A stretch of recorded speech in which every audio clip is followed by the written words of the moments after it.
I'm quite certain that Matt Walsh keeps his balls in his socks. Am I Racist is the second Daily Wire documentary by or starring centering around focusing on the antics of Matt Walsh, a conservative political commentator and podcast host known for his provocative opinions and appearances many considered to be trolling. He refers to himself as a theocratic fascist because someone called him it once. Grub. Grub. All right, grub. So his antics involve editing together mentions of the word race as if that's all we see on TV, and as if he doesn't understand that what the media sells us is a dramatised version of reality, while he himself is sitting in a dramatised version of reality, playing a version of himself conversing with an actor as a part of the media himself. You know, I get why it's important that someone like Daily Wire exists, because it's offering a different perspective to the usual. But what use is it if it's just a mirror image of the original perspective which we're acknowledging is bad? You've always been a good friend.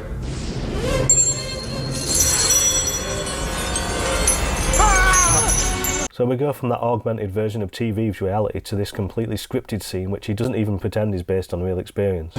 Black. But I guess the point is that if the only tool you have is a hammer, then eventually everything starts to look like a nail.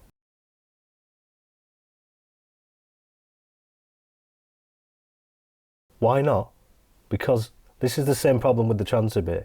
People involved in that discussion wake up every day and tweet or TikTok or make YouTube videos about the trans community. They don't stop talking about them. And it's like, if you're a trans ally, then surely your end goal is for trans people to be accepted by society. Why are you getting up every day pointing at them and saying, look at that, that's normal, that is? If you want something to be normal, then let it be. People involved in that discussion wake up every day and tweet or TikTok or make YouTube videos responding to the tweets, TikToks and YouTube videos talking about that issue. If you want to put a fire out, you starve it of oxygen. How are we going to get rid of racism until... Stop talking about it. But they're not really interested in solutions. There is a simple solution. Gender and sex are two different words. Use them correctly. But back to racism. I'm going to stop calling you a white man. Yeah. And I'm going to ask you to stop calling me a black man. My 3-year-old attends a nursery which has a lot of diversity in it. Why do I need to talk to him about racism where he's already mixing with other people without thinking twice about it? Should I follow him in there one day, point at a black kid and say, be nice to this person? Or can I just trust my son to treat everybody equally because he already does? Anyway, Matt then buys some books and takes them back to what looks like Barbie World to pretend to read them. Then he heads off to attend a support group called Grieving White Privilege. Wait, did it die? Is white privilege dead? Well, the anti-racists won. But why are they grieving if it was bad? Please make this make sense, Matthew. Go on, ask the pertinent questions. Or stick to the most obviously explainable. I can do that too. Why are you there, Matt? Matt then burrows right down to the source of this nonsense by constantly interrupting and being a general arse, asking questions the answers of which will be in the presentation which he has no interest in engaging with. Isn't the whole point of free speech that we allow everybody to speak, so that we can decide their idiocy or genius based on their words? Why does he need to keep interjecting comedically when the person who's being filmed for the documentary is making themselves look daft anyway? But then he pretends to cry, which is just lazy but. Why in what's supposed to be a support group would nobody see this stranger acting the way he is and think that maybe he has problems and needs support of some kind? We know he's taking the piss, but they don't, and she doesn't, so what sort of support is this group offering? This reminds me of a fantastic book called Poverty Safari by Scottish rapper Loki, where he discusses his difficult early life when he was a bit of a wrong-'un, dealing with institutions and government services which are designed to help people in need with addictions, mental health issues, that sort of thing. In the book and in his experience, though there are good people with good intentions working within that system, ultimately, if they did do their jobs to such a standard as to cure or mostly eradicate the cracks in society which people fall into, then they'd be out of work. And what do you do when your speciality, skills and experience are in a field which no longer exists? And what is this woman's speciality anyway? In any kind of work like this, there's always going to be an aspect of it which needs to sustain itself, especially when the services are running on thin government funding. So of course it's easier to just hand someone a pamphlet than to take the time to talk and understand them. But anyway, back to this lady. Why does she appear to just want to get through what she has to say and not offer any support to this strange person acting strangely? Well, in her words, when someone feels threatened, that means they have something to lose. When someone has something to lose, they fight to defend it out of fear of loss. What did she have to lose by just engaging with him on a normal human level and asking if something was wrong or if he needed help?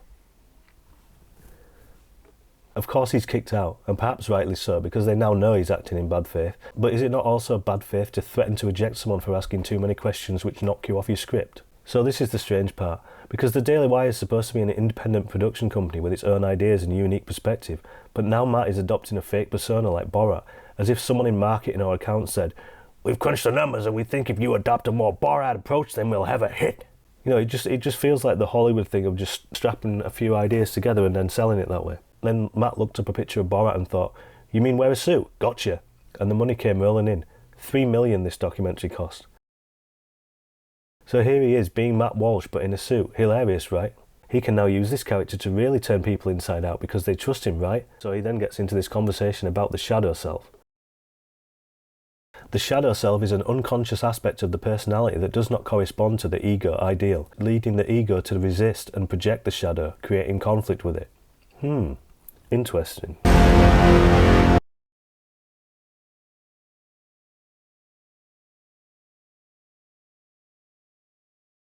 What happened? I was born white, that's what happened.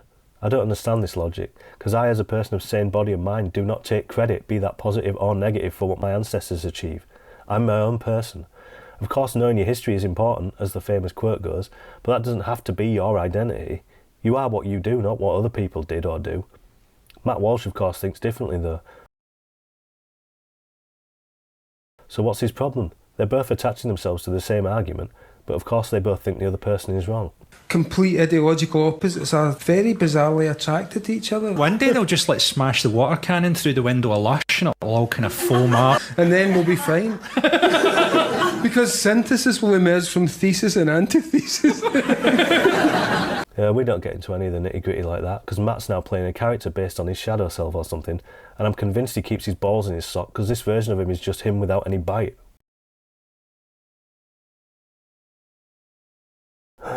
So he then takes meekly to the streets to gently mock random people with varying results adding up to nothing, which I'm sure he noticed while shooting, because at one point he tries to get more attention by standing in the road like a goon. It's the first sequence which goes on for too long and amounts to nothing, but it won't be the last. Next up he goes to a dinner where white people are vomited on with buzzwords and told they can't cry because...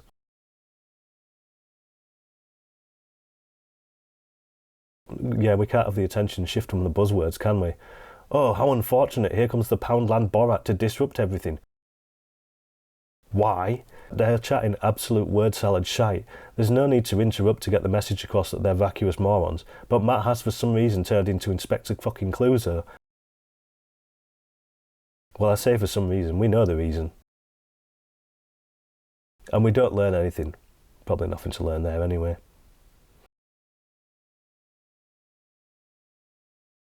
Okay, that's kind of a good point, but is he saying it in character or not? Maybe it's his shadow self projecting again. Who knows? So obviously he didn't like having to fight for attention in that last scenario, so now he's taking his new character on the road to make sure all the focus is on him. And guess what? Groundbreakingly, he finds that people who live outside of social media echo chambers, or who don't wake up in the morning and scour the media for things to be offended by, are pretty reasonable and well-rounded people. Wow, who'd have thunk it? But that's not the conclusion that Matt reaches, or whatever this character is. I don't know, he's just following some bizarre narrative now that he's made up. So he goes looking for more trouble and doesn't find it, which he then decides is what he wanted all along. Good. Actually, Then he talks to someone who he actually agrees with, in character.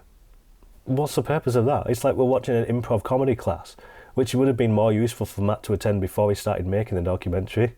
What is this character supposed to be anyway? Because he's really just Matt Walsh with wigs and no socks on doing what Matt Walsh usually does but not as effectively. Is that what he's telling us? That his opponents are just him but ineffectual?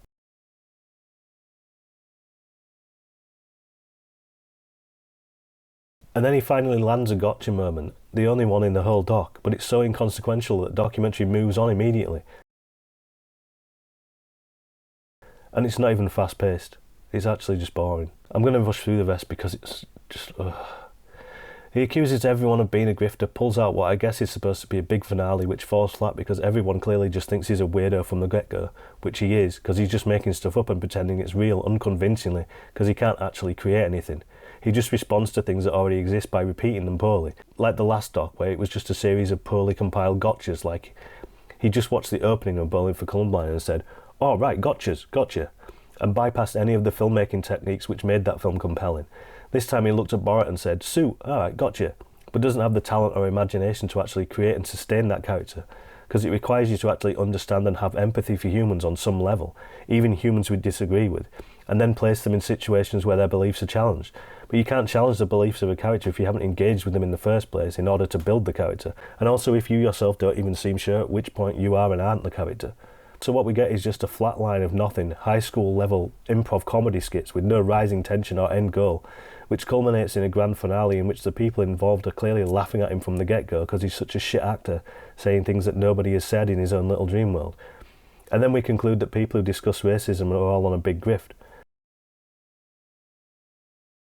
And it's fine for him to make a living from this because at no point did he actually discuss racism in this documentary.